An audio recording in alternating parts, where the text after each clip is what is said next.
J'aimerais qu'on applaudisse encore tous les ados qui nous ont offert ces beaux chants.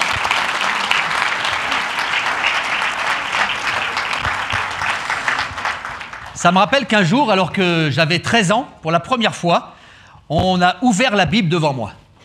J'étais jamais rentré dans une église, j'étais dans un camp de jeunesse chrétien, et ce jour-là, il y avait un pasteur de passage, et ce pasteur de passage nous a parlé de Jésus. Et ce jour-là, j'ai découvert qu'il y avait quelque part dans le ciel un Dieu qui pensait à moi. Ce jour-là, j'ai compris que ce Dieu, ce n'était pas un Dieu lointain, un Dieu abstrait, ce n'était pas une philosophie, ce n'était pas une religion, mais ce Dieu-là voulait être mon ami. J'avais 13 ans, j'étais en pleine adolescence, avec les problématiques qu'on peut avoir quand on est un ado, dans un foyer qui n'était pas vraiment joyeux. Mais ce jour-là, l'amour de Dieu a touché mon cœur. J'ai donné ma vie à Jésus. Je ne suis pas entré en religion, mais j'ai compris que ce qui était écrit dans ce petit livre, c'était la vérité. Ça fait plus de 30 ans que je parle de Jésus. Plus de 30 ans que j'ouvre la Bible, que je prêche la parole de Dieu. Parce que je crois que dans ce livre, il y a un message de puissance qui peut changer le cours d'une vie, comme ça a été le cas pour moi. Dans ce livre, il y a un message puissant qui peut apaiser les cœurs souffrants, comme ça a été le cas pour moi. Et aujourd'hui, je voudrais à nouveau ouvrir la Bible pour vous. Et j'aimerais qu'on découvre l'histoire d'un personnage qui a vécu il y a 2000 ans. Mais je suis sûr qu'en découvrant la vie de ce personnage, eh bien certains dans cette salle pourront dire « mais finalement, c'est mon histoire, finalement c'est moi, c'est ma vie ». Et j'aimerais vous montrer ce matin que la Bible, ce n'est pas un vieux grimoire poussiéreux. La Bible, ce n'est pas un livre pour les ancêtres de nos ancêtres, mais il y a dans la Bible un message actuel. Il n'y a rien de plus actuel que ce qui est écrit dans la Bible, parce que la Bible, c'est la parole de Dieu. Et je voudrais lire avec vous dans l'évangile de Luc, au chapitre 19. Si vous n'avez pas la Bible, ce texte va s'afficher derrière moi sur l'écran, vous allez pouvoir suivre la lecture. Il est écrit ceci: Jésus était entré dans Jéricho et il traversait la ville. Or un homme riche appelé Zachée, chef des collecteurs d'impôts ou des publicains, cherchait à voir qui était Jésus, mais il n'y parvenait pas à cause de la foule car il était de petite taille. Il courut en avant et monta sur un sycomore pour voir Jésus, parce qu'il devait passer par là. Lorsque Jésus fut arrivé à cet endroit, il leva les yeux, il le vit et dit « Zachée, dépêche-toi de descendre, car il faut que je m'arrête aujourd'hui chez toi. » Zachée s'empressa de descendre et l'accueillit avec joie.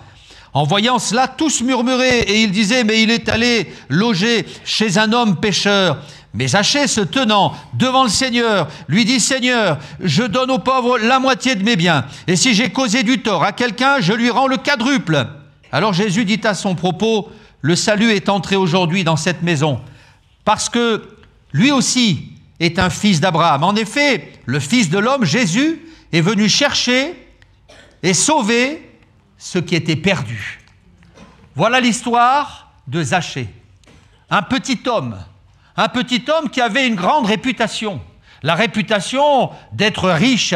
Mais comment s'était-il enrichi ? Bien, il s'était enrichi au travers de malversations, il avait rempli son compte en banque parce que c'était un collecteur d'impôts, il travaillait à la solde des Romains et il vivait en Israël, il prenait l'impôt de la population, il en mettait un peu dans sa poche et il rendait le reste aux Romains. Et c'est comme ça qu'il s'était enrichi. Mais malgré le fait que cet homme avait un compte en banque bien rempli, il y avait un vide dans son cœur. Et j'ai apprécié le sketch de nos ados, parce que ça se passe de discours. Il y avait un vide dans le cœur de Zachée.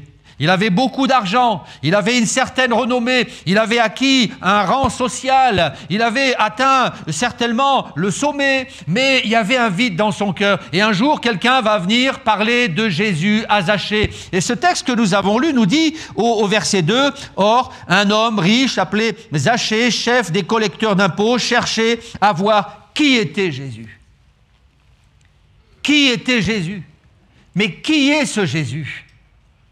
Il avait entendu parler de lui, mais il ne le connaissait pas. Alors il cherchait à savoir qui était Jésus. Alors il va tout faire, il va devancer Jésus sur le chemin, il va monter au sommet d'un petit arbre parce qu'il savait que Jésus devait passer par là et il va attendre que Jésus passe. Et il y avait dans son cœur cette question, mais qui est Jésus? Est-ce que vous savez qui est Jésus? On a posé cette question à des hommes et des femmes politiques, à des hommes et des femmes connus. On a posé cette question à Jean-Luc Mélenchon. Ah, ça m'intéresse. Pour vous, qui était Jésus? Et Jean-Luc Mélenchon a répondu, Jésus, c'était un révolutionnaire. Ça ne m'étonne pas de lui.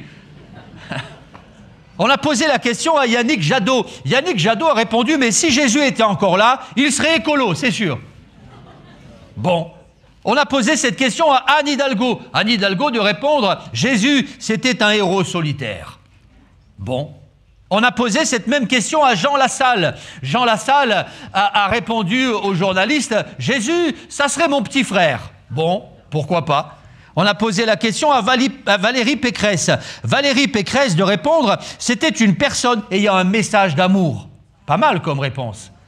On a posé cette question à Nicolas Dupont-Aignan. Il a répondu, c'est l'homme qui a renversé l'Empire romain. C'est vrai aussi ça. Eh oui. C'est vrai aussi. Ensuite, on a posé la question à Marine Le Pen. Elle a répondu, pour moi, Jésus, c'est le symbole du sacrifice. C'est vrai aussi. Quand on parle de Jésus, on parle de la croix. On a parlé de Jésus et on lui a demandé, pour vous, qui est Jésus? Qui était Jésus? On a demandé à Éric Zemmour. Et Éric Zemmour a répondu, Jésus, c'était un grand rabbin. Bon, pourquoi pas? Et pour vous, c'est qui Jésus? Jésus, c'est peut-être quelqu'un dont vous avez entendu parler dans les livres d'histoire. Jésus, c'est peut-être quelqu'un que vous avez vu crucifié sur une croix, au détour d'un chemin. Pour vous, Jésus, c'est peut-être rien du tout. Peut-être que vous n'avez jamais entendu parler de Jésus.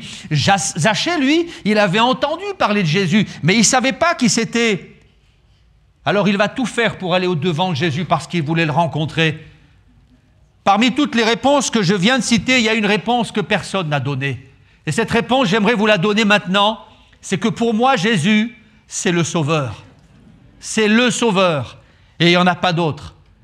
La Bible dit, et nous l'avons lu dans l'évangile de Luc, il est écrit ceci, le Fils de l'homme, Jésus, est venu pour chercher et sauver ce qui était perdu. Jésus, c'est le Sauveur. Et il n'y en a pas d'autre. Il est venu dans le monde pour sauver les pécheurs, dont je suis le premier. Il est venu dans le monde pour le sauver des ténèbres, de la dépression, de la souffrance, des larmes, de la douleur. Il est venu dans le monde pour sauver les pécheurs. Au verset 7 de ce texte, il est écrit que lorsque Jésus est allé chez Zachée, on a commencé à murmurer. Et on a dit ceci, en voyant tout cela, tous murmuraient, et ils disaient, mais il est allé loger chez un homme pécheur. Et oui, Zachée, il était riche. Zachée, il avait de l'argent. Zachée, il avait une bonne condition sociale. Zachée vivait dans un certain confort social. Il avait une réputation. Mais Zachée, c'était un pécheur. Il avait besoin d'un sauveur. Il avait besoin de quelqu'un qui entre dans sa vie pour le délivrer de ses tourments, pour le délivrer de sa peine, pour le délivrer de ses larmes, pour le délivrer de son péché. Et j'aimerais vous dire que Jésus est venu dans le monde parce qu'il a vu le monde plié, courbé sous le poids de son péché. Alors Jésus est venu pour le sauver. La Bible nous dit que nous sommes tous des pécheurs. Il n'y a pas un seul juste sur l'humanité. Le plus droit ressemble à un buisson d'épines, dit la parole de Dieu. Il n'y a pas un pécheur. Le mieux élevé, le plus honnête, le plus droit, le plus charitable d'entre nous, eh bien, est marqué par cette marque qu'on appelle le péché. Et comment sait-on qu'on est un pécheur ? Eh bien, l'apôtre Paul, dans un texte de la Bible, écrivait ceci un jour dans l'Épître aux Romains, au chapitre 7. Il dira ceci, en parlant de lui-même et de cette nature de péché qui le hantait. Il dira, « Je ne fais pas le bien que je veux, et je fais le mal que je ne veux pas. C'est le péché qui habite en moi. » Voilà ce que c'est le péché. Le péché, c'est une force spirituelle qui agit en nous et qui nous force à faire des choses que nous n'aimons pas et qui nous empêche de faire ce que nous voudrions faire. C'est ça le péché. Et il n'y a pas un homme, il n'y a pas une femme qui pourrait dire « mais moi je ne suis pas pécheur » parce qu'il y a en nous cette force qui agit et qui s'appelle le péché. Lorsque je décide d'être droit, je m'aperçois qu'il y a en moi des choses qui m'attirent vers ce qui est bas, vers ce qui est vil et vers ce qui me fait honte. Et lorsque je décide d'arrêter certaines choses que je désapprouve intérieurement, je m'aperçois que je ne peux pas. Il y a en nous cette force que la Bible appelle le péché. Et la mauvaise nouvelle de l'Évangile, c'est que nous sommes tous des pécheurs. Le péché, c'est une maladie spirituelle et contagieuse. Et toute l'humanité a été contaminée. Dans l'Épître aux Romains, je lis ceci, par un seul homme, notre grand-père Adam, par un seul homme, le péché est entré dans le monde et il s'est étendu à tous les hommes. Voilà cette maladie qui s'appelle le péché et que la Bible nomme, que la Bible montre du doigt. Nous avons tous été contaminés. La création tout entière a été contaminée. Depuis le moment où l'homme et la femme ont rejeté Dieu, à partir de ce moment-là, non seulement l'humanité, les hommes, le monde animal, toute la création a été plongée dans le chaos, mais la création physique, l'univers, la terre elle-même a été contaminée. Tout s'est déréglé à cause du péché. Oui, c'est la mauvaise nouvelle de l'Évangile. Quand le prophète Ésaïe parle du péché, il regarde la terre et il dit ceci dans Ésaïe chapitre 24 au verset 20, « La terre chancelle comme un homme ivre, elle vacille comme une cabane, son péché pèse sur elle. Elle tombe, elle ne se relève pas. » Ésaïe regarde la terre. Et il dit, bien voilà, la terre a été contaminée par le péché. Elle est comme une vieille cabane, une tempête arrive, elle vacille, elle va bientôt tomber. Elle est comme un homme ivre. Vous avez déjà vu un homme ivre dans la rue? Pas plus tard qu'il y a 3 jours, j'étais en voiture et je voyais un garçon tituber comme ça et chercher un mur pour essayer de se retenir. Voilà à quoi ressemble l'humanité. L'humanité est en train de vaciller. Le monde est en train de se courber sous le poids de son péché. La création tout entière a été déréglée à cause du péché. Elle est comme une cabane qui est en train de chanceler, qui va bientôt s'écrouler. Vous avez tous suivi les informations comme moi. Le 28 octobre dernier, des pluies diluviennes se sont abattues sur Valence, en Espagne. Et là, en quelques minutes, en quelques heures, eh bien, des quartiers entiers ont été balayés. La pire catastrophe naturelle en Espagne au XXIe siècle. Plus de 200 victimes. Et on a l'impression que la Terre est en train d'imploser. Le climat est en train de se dérégler. On nous parle de réchauffement climatique. On nous parle de phénomènes que nous n'avons jamais vus autrefois. Et je m'aperçois que le péché est en train de gangréner notre humanité, de gangréner la création. Elle est comme une vieille cabane qui est en train de chanceler. Victor Hugo a dit un jour ceci, c'est une triste chose de penser que la nature parle et que le genre humain ne l'écoute pas. La nature nous parle, le monde nous parle. Et le monde est en train de dire à l'humanité, il faudrait arrêter cette course folle. Arrêtez-vous, regardez à Dieu, regardez l'état dans lequel vous êtes. La nature elle-même est en train de nous parler, mais l'homme n'écoute rien. Seras-tu capable aujourd'hui d'écouter la voix de Dieu, la voix de Jésus? Il est écrit dans la parole de Dieu, vous qui entendez sa voix, n'endurcissez pas votre cœur. Les hommes ont endurci leur cœur. Ils ont comme des œillères. Ils foncent à 300 à l'heure vers un mur, mais ils ne s'arrêtent pas. Ils ne sont plus capables d'entendre la voix de Dieu, d'entendre la voix de la nature. La Bible dit que la nature, la terre entière chancelle comme une vieille cabane. Elle va bientôt s'écrouler. Et le monde continue sa course folle parce qu'il est habité par cette puissance que la Bible appelle le péché. Oui, il est allé loger chez un homme pécheur, a-t-on dit. À propos de Jésus, Jésus était entré dans la maison de Zachée. Il savait qu'il était un pécheur. Tout le monde savait quelles étaient ses pratiques. Alors on a été surpris. Oui, le péché. Est-ce que vous savez que le péché, c'est l'ennemi public numéro 1? Mais personne n'en parle. Personne n'en parle. N'essayez pas d'entendre parler du péché aux 20h, au JT, dans les émissions de télévision. N'essayez pas de trouver des articles sur les journaux qui vont vous parler du péché. On n'en parle pas. Pourtant, le péché, c'est l'ennemi public numéro 1. Est-ce que tu t'es déjà posé la question, pourquoi tant de haine dans le cœur humain? Pourquoi tant de haine? Pourquoi tant de guerres fratricides? Pourquoi l'Ukraine, la Russie? Pourquoi le conflit israélo-palestinien? Alors les grands politiciens, les humanistes, les philosophes vont essayer de chercher un coupable. Le coupable, c'est tel gouvernement. Le coupable, c'est telle personne. Le coupable est ici, le coupable est là. Mais en réalité, il n'y en a aucun qui se lèvera pour dire « mais le vrai coupable, c'est le péché ». Parce que le péché est en train de gangréner le cœur de l'homme. Voilà pourquoi la guerre, voilà pourquoi la haine, voilà pourquoi les bombes pleuvent. La Bible est un livre qui dresse un projecteur, qui oriente un projecteur vers le vrai coupable. C'est le péché qui hante le cœur de l'homme. Pourquoi tant de scandales sexuels aujourd'hui? Pourquoi ? Pourquoi est-ce qu'on a peur d'allumer la télévision? Parce qu'on sait très bien que quand on va allumer la télévision, on va tomber sur des choses qui nous dégoûtent, des choses qui nous font honte, à nous, le genre humain. Pourquoi tant de scandales sexuels? On a entendu parler de cette affaire de Dominique Pellicot, avec cette attitude monstrueuse, des choses qui nous font vomir. On a entendu parler de l'abbé Pierre, lui qui était, pendant des années, qui a été le personnage favori, le chouchou des Français.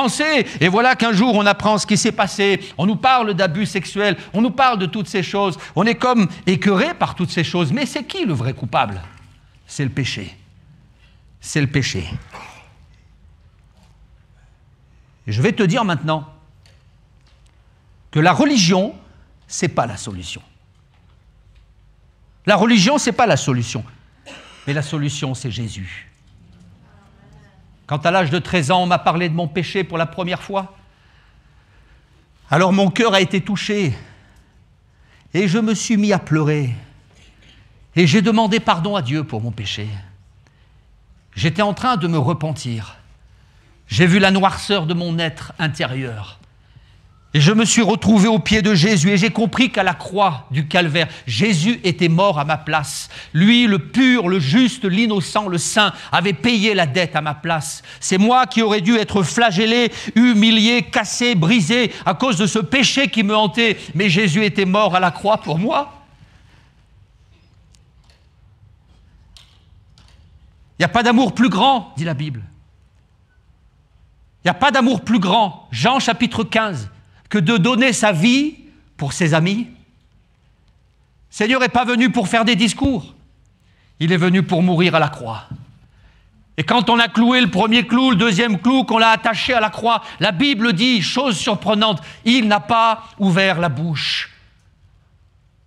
La croix, ça se passe de discours. La croix, c'est la solution. La solution, c'est pas la religion, mais la solution, c'est Jésus.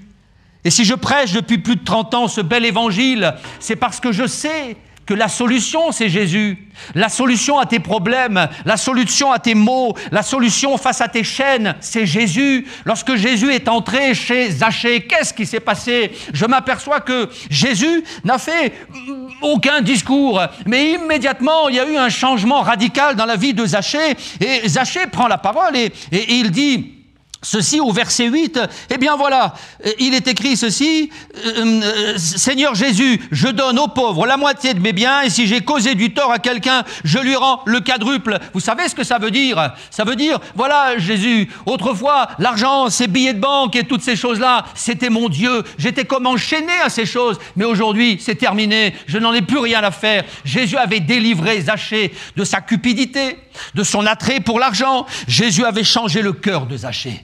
Et quand Jésus entre dans une maison, dans un foyer, dans un cœur, quel que soit l'âge de la personne, que tu aies 95 ans ou que tu en aies 10, quand Jésus va rentrer dans ta vie, il va tout changer. Alléluia.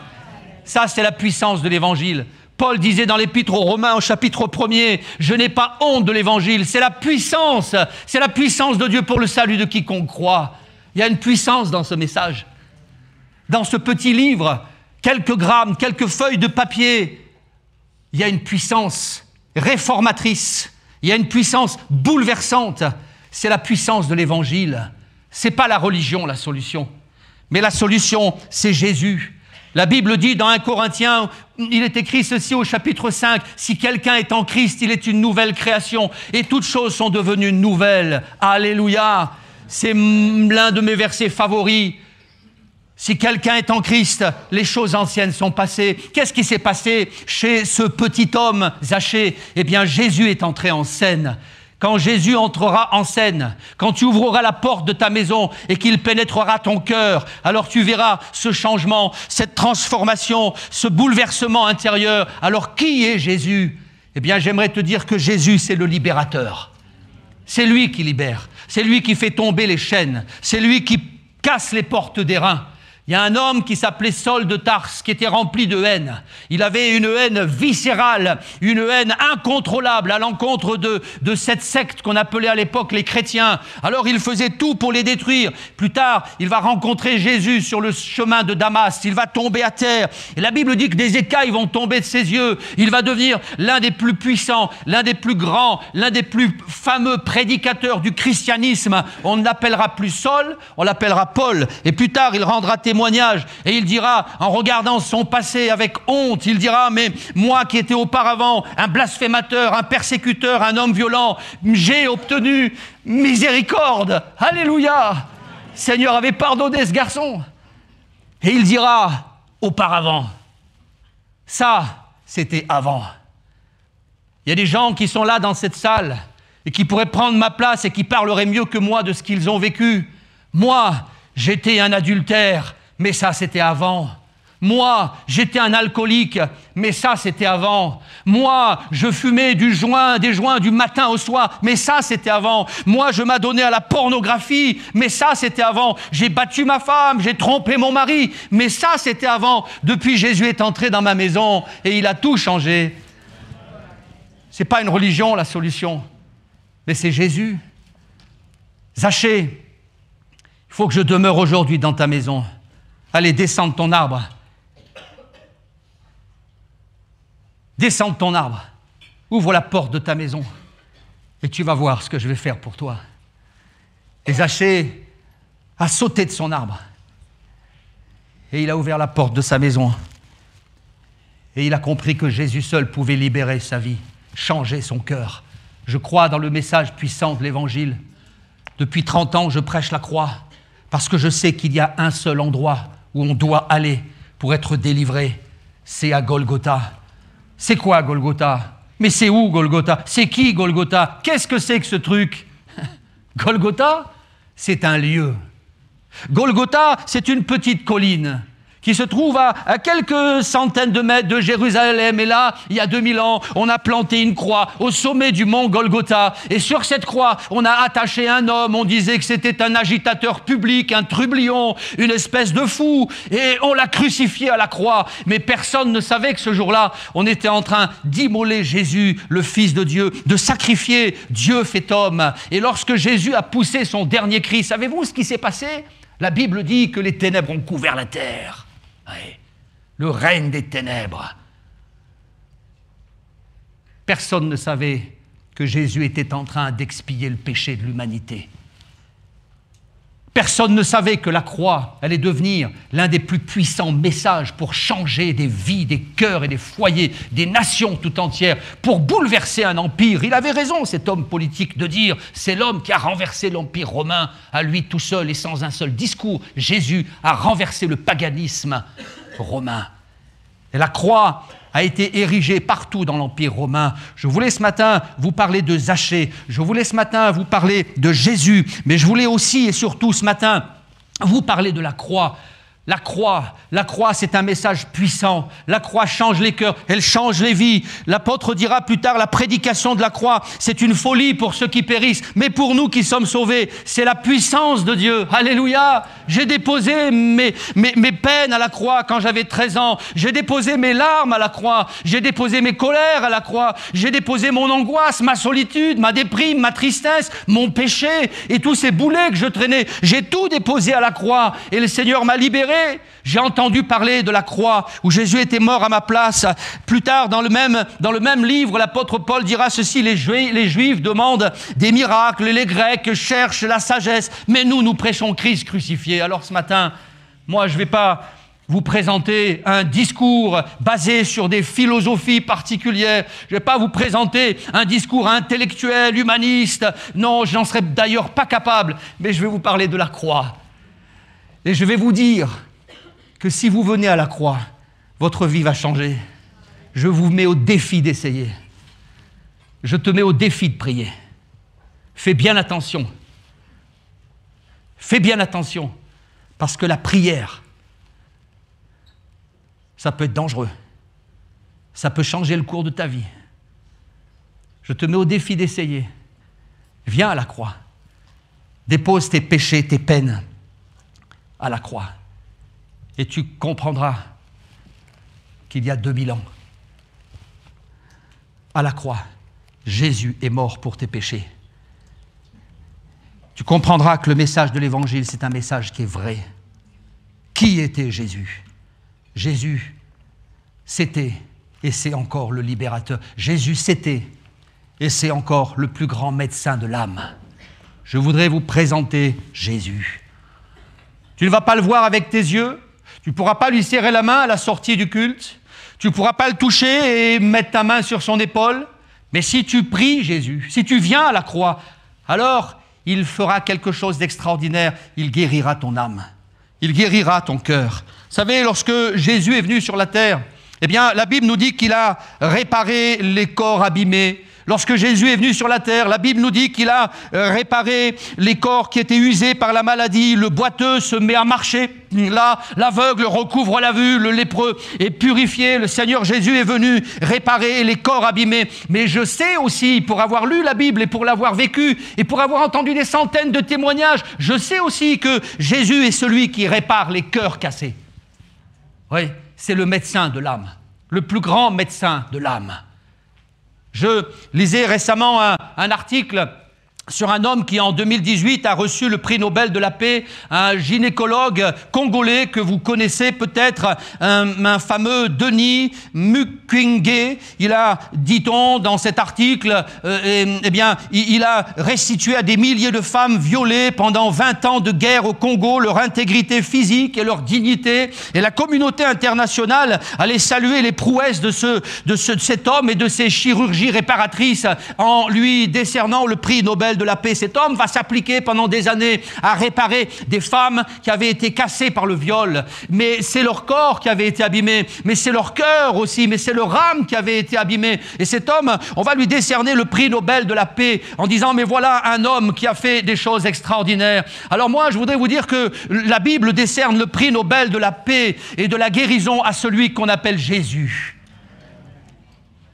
Parce que lui est capable de réparer un cœur qui a été abîmé par le viol, abîmé par la trahison, abîmé par l'abandon, abîmé par la solitude, abîmé par la drogue, un cœur abîmé. Je salue les prouesses de cet homme qui a reçu le prix Nobel de la paix, mais j'aimerais vous parler d'un autre homme. Et cet homme-là s'appelait Jésus, mais ce n'était pas réellement un homme, c'était plutôt Dieu fait homme. Ce n'était pas un simple homme comme vous et moi. Et il a encore la capacité, la possibilité de guérir ton cœur. Oui, quand il se présente dans la synagogue de Nazareth, personne ne le connaît vraiment. Pourtant, il a grandi avec ces gens qui sont là, il a grandi à Nazareth. Alors on lui donne la parole. Allez Jésus, est-ce que tu as un petit mot à nous dire? Et voilà que Jésus ouvre le rouleau du prophète et puis il commence à parler. Et puis il est écrit dans l'évangile de Luc au chapitre 4 au verset 18 que Jésus déclare « L'Esprit du Seigneur est sur moi. Parce que j'ai été envoyé par le Seigneur pour annoncer une bonne nouvelle aux pauvres, pour proclamer aux captifs la délivrance, pour envoyer libres les opprimés et pour guérir ceux qui ont le cœur brisé. » Voilà la mission de Jésus. Alléluia. Je suis venu pour guérir tous ceux qui ont le cœur brisé. Tu as le cœur brisé parce que tu as été abusé, parce que tu as été abîmé, parce que tu as subi des attouchements. Je me rappelle de cet homme qui avait 65 ans, un gaillard qui avait travaillé sur les chantiers pendant toute sa vie et qui un jour a été opéré du cœur. Et je suis allé le voir à l'hôpital. C'était un garçon qui avait toujours le mot pour rire. Et là, je rentre dans la chambre d'hôpital et je parle avec lui et il commence à me raconter sa vie. Puis soudain, le ton change et ses yeux deviennent humides. Ils sont mouillés de larmes. Et il me dit, mais tu sais Thierry, je fais le fanfaron comme ça. Mais je suis un homme qui a été blessé. blessé parce que quand j'étais encore qu'un gamin innocent, un homme m'a pris sur ses genoux. Et moi, j'avais confiance. Et il a commencé à faire des choses qui n'étaient pas belles avec moi. Et cet homme de 65 ans a fondu en larmes parce qu'il y avait en lui une blessure. Une blessure. Quelle est ta blessure? Je vais te présenter le médecin, Jésus. Je pourrais vous parler de ce garçon qui traînait dans les rues et qui un jour a reçu un évangile et on l'a invité à venir à l'église et je l'ai reçu là dans mon bureau et ce garçon avait un vêtement avec des manches assez longues. Et puis il avait dans les yeux, il y avait une colère, il y avait une haine, et je sentais qu'il était prêt à bondir sur la première personne qui le regardait de travers. Il était sur des charbons ardents, et dans la discussion, il m'a raconté qu'il avait été placé dans un foyer parce que maltraité, parce que ses parents, son beau-père avait eu des attitudes qui n'étaient pas bonnes, et il me dira, voilà, quand je rentrais à l'école avec une mauvaise note, avec un bulletin qui n'était pas bon, il me disait, viens voir par ici. Et il me faisait asseoir sur ses genoux. Il levait mes manches. Et il prenait sa cigarette. Et il écrasait sa cigarette sur mon bras. Et ce garçon a levé ses manches. Et j'ai vu les marques de ses mégots. Et je me suis dit, mais qui peut faire ça? Et surtout, qui pourra réparer un garçon comme ça? Qui pourra le guérir? Ah oui, les plaies étaient cicatrisées, mais ce garçon avait été brisé, broyé, blessé. Et il y a combien de gens qui sont comme ça? Combien de jeunes filles qui se scarifient parce qu'à la maison, ça ne va pas? Combien de jeunes filles qui s'adonnent à une sexualité débridée? Combien de garçons qui s'adonnent à la drogue, à la pornographie? Combien d'hommes et de femmes qui sont blessés? Et ça ne va pas. Et ça ne va pas. Et leur cœur est vide. Et on a beau chercher dans l'argent, le sexe, le travail, le sport, il n'y a rien qui réglera tout ça. Il n'y en a qu'un qui peut le faire, c'est Jésus. L'Esprit du Seigneur est sur moi. Parce que j'ai été envoyé pour guérir ceux qui ont le cœur brisé. Jésus, c'est l'incarnation même de l'amour de Dieu. Voilà qui est Jésus. Voilà qui est Jésus. Il est venu pour donner sa vie, car Dieu a tant aimé le monde, dit la Bible, qu'il a donné son Fils unique, afin que quiconque croit en lui ne périsse pas, mais qu'il ait la vie éternelle. Jésus, c'est l'incarnation du Dieu d'amour. Il est venu et il nous a aimés. La Bible dit, il m'a aimé le premier et il t'aime. Toi qui ne l'aimes pas et toi qui ne t'aimes pas, il t'aime. Il nous a aimé le premier. Et parmi les textes de l'Évangile qui parlent de l'amour de Dieu, il y en a un qui se trouve dans l'Épître aux Romains, au chapitre 5 et au verset 5, il est écrit que l'amour de Dieu est répandu dans nos cœurs par le Saint-Esprit. Vous savez ce qui s'est passé quand pour la première fois j'ai découvert la personne de Jésus? Eh bien mon cœur a été rempli de son amour. Et c'était comme un bocal. Et ce bocal était en train de déborder de l'amour de Jésus. Et quand je suis ressorti de cette petite pièce où le prédicateur nous avait invités à venir à la croix, eh bien j'avais l'impression que je ne touchais plus terre. J'avais l'impression que j'étais déjà au ciel, parce que mon cœur était rempli de son amour. Et la première chose que le Seigneur a faite, c'est qu'il a pardonné mon péché. Et ensuite, il m'a rempli de son amour. Et là, il m'a appris à m'aimer moi-même. Parce que moi, je ne m'aimais pas. Je ne m'aimais pas. Mais quand j'ai compris combien Jésus m'aimait, j'ai appris à m'aimer moi-même. Je voudrais te dire que Jésus veut t'apprendre à t'aimer toi-même. Et quand tu auras donné ton cœur à Jésus, qu'il l'aura lavé de ses péchés, qu'il t'aura donné son pardon, alors tu pourras te regarder dans un miroir et tu te trouveras beau et tu te trouveras belle. Tu auras appris à t'aimer. Jésus désire apprendre à chacun d'entre nous à s'aimer. Jésus désire t'aider afin que tu puisses accepter ce que tu es, ta personne, ton corps, ton identité. Combien de garçons se lèvent aujourd'hui en disant « Mais moi, je veux devenir une femme parce que je ne suis pas bien dans mon corps ». Combien de femmes se lèvent aujourd'hui et disent « Mais moi, je voudrais devenir un homme parce que je ne suis pas une femme, ce corps de femme me dégoûte, alors je dois être un homme intérieurement ». Mais quand Jésus entre dans une vie, il nous apprend à nous accepter comme nous sommes. Il nous apprend à nous aimer comme nous sommes. Et les jeunes filles qui sont là et qui se scarifient, se détestent et qui se vautrent dans le péché, dans la sexualité et dans toutes sortes de choses destructrices, quand Jésus va rentrer dans ta vie, alors tu vas t'aimer tel que tu es. Alléluia. Eh oui, ça c'est l'Évangile. Et ça, c'est un miracle que la religion ne peut pas faire. C'est un miracle que les psychologues ne pourront pas faire. C'est un miracle que le meilleur des pasteurs ne pourra pas faire. Il n'y a que Jésus qui peut le faire. Il n'y a que Jésus qui peut le faire. Mais il y a une condition. Une condition.